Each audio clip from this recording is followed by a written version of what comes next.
কাবা শরীফের গিলাফ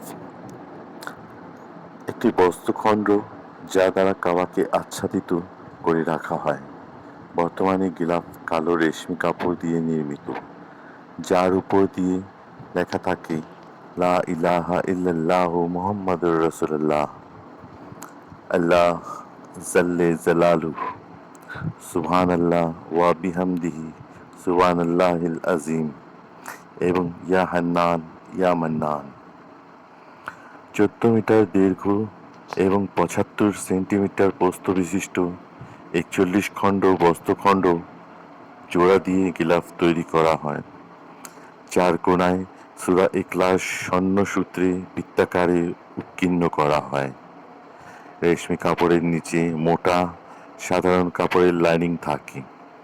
একটি গিলাফে ব্যবহৃত রেশমি কাপড় ওজন 670 কিলোগ্রাম এবং স্বর্ণের ওজন 15 কিলোগ্রাম। বর্তমানে এটি তৈরিতে 17 মিলিয়ন সৌদি রিয়াল ব্যয় হয়। গিলাফ দ্বারা আচ্ছাদনের প্রবর্তক।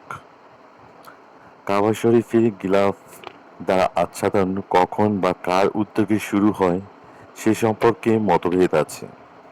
একটি ঐতিহাসিক সূত্র অনুযায়ী নবী হযরত ইসমাইল আলাইহি ওয়াসাল্লাম প্রথম পবিত্র কাবা শরীফকে গিলাফ দ্বারা আচ্ছাদন করেন। ভিন্ন আরেকটি বর্ণনায় আছে যে শেষ নবী হযরত মুহাম্মদ সাল্লাল্লাহু আলাইহি ওয়াসাল্লাম এর পূর্বপুরুষ আদনান ইবনে আইত পবিত্র কাবা শরীফকে প্রথম গিলাফ দিয়ে আচ্ছাদিত করেন। তবে অধিকাংশ ঐতিহাসিক বর্ণনা অনুসারে হিমাইয়ার বাদশাহ তুব্বা আবু কারার আসাদ সম্ভবত পবিত্র কাবা শরীফের গিলাফ আচ্ছাদনকারী প্রথম ব্যক্তি। স্বপ্নাদেশ।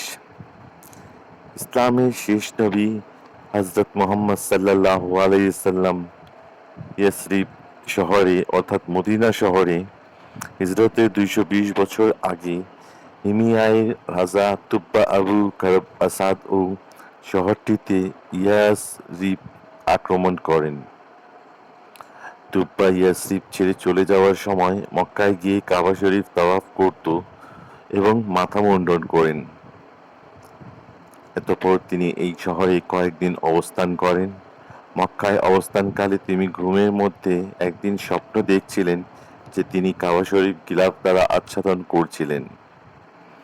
এই স্বপ্ন দ্বারা অনুপ্রাণিত হয়ে অবিলম্বে খাসাফ দ্বারা কাবা ঘরটি আচ্ছাদিত করেন। খাসাফ হচ্ছে